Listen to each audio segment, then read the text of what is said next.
Alrighty, folks, welcome to the Viewers Knives segment of the Simple Little Life Build Along number 4. These are all the fantastic knives that you guys have made, and I'm super excited to share these with you. This first one here is from Joe, and he is from sunny Florida. He was heat treating, had some time to kill, so he figured he would make this out of some scraps that he had laying around. This is 1/8 inch thick 80 CRV2 44/40. He put some gun blue on the blade, and he says it actually took longer to cut everything out and prepare it than it actually did to build it. Very nicely done, Joe.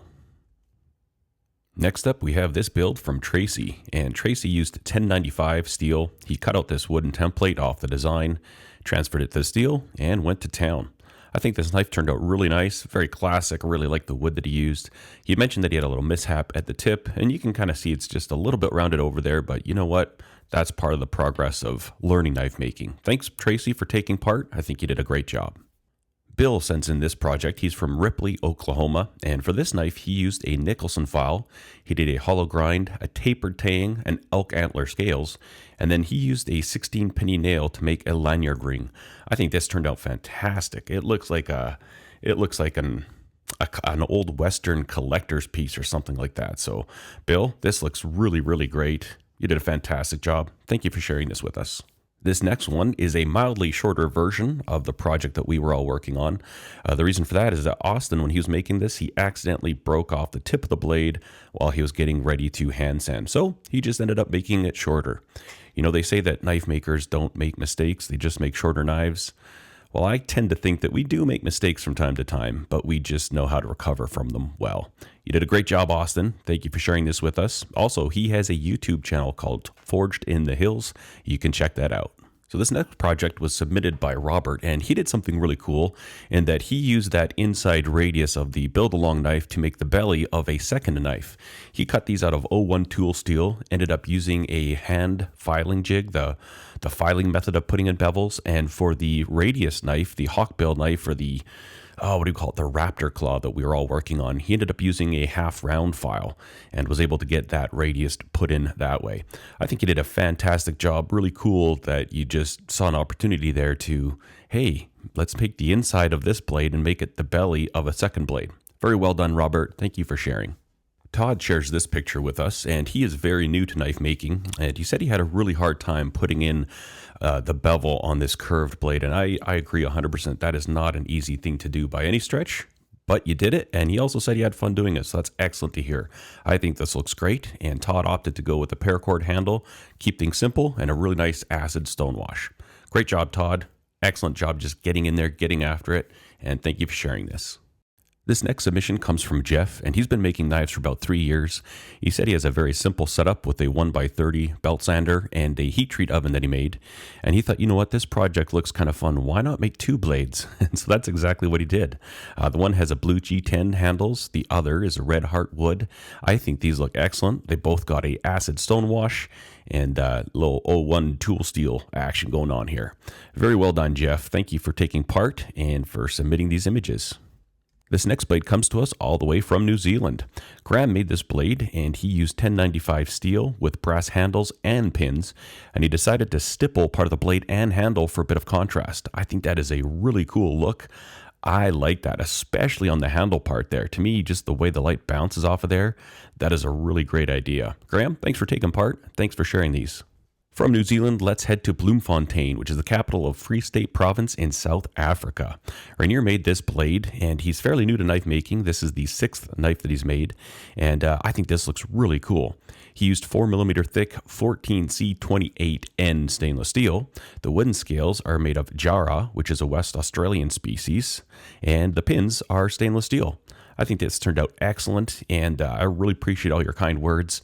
He said it was quite a challenging knife, and I think we're all kind of finding that this style of blade, this inside curve, is not the easiest thing in the world to do, but this turned out very, very well. He says it's very hot there, supposed to get to 33 degrees Celsius today, and I think at the time I received this email, we were about minus 33 degrees, so quite a difference, but again, this is the fun part about taking part in this together with people from all over the world. Great job, Renier. Thank you for sharing. Matt from Mystic Mountain Forge jumped in on the build along, and he used this wonderful Damascus steel. He's got an excellent etch on it, and that handle material, it just complements it so nicely. Very well done, Matt. Clayton sent in a picture of this knife. This is his contribution.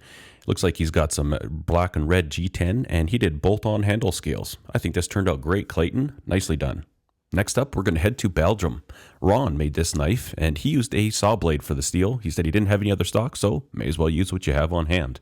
The handle material is Paduk, which is a really nice African redwood, and he put in red liners there, and he said it's really interesting because the red liners are almost invisible because the colors are so close. I love seeing progress pictures. I really like that nice brass lanyard tube you put in there. This looks like a great blade. Nicely done, Ron. Jeff sent in these two pictures of his build-along blade. I think this turned out really nice. And I like the light-colored handle there with the brass pins. We've got that little mosaic pin in the center. Very clean, nice hand-sided finish. This just has a very warming feel to the blade. I think you did a great job. Thank you for sharing this, Jeff. Aedan of AC Knives made this blade here, and I think it looks incredible. I love the color combinations that are going on here. You know, you got the rock patterning put into the blade, the wash on it, the different colors in the handle, the multi-segmented scales. This looks really, really nice, and this is a knife that you can tell this took a lot of work. I think you put a lot of effort into it, and I think it was absolutely worth it. Very well done, Aedan. Thank you so much for taking part. It's so cool to see all these different versions of essentially the same knife. Very inspiring. Next up, we have this from Destin.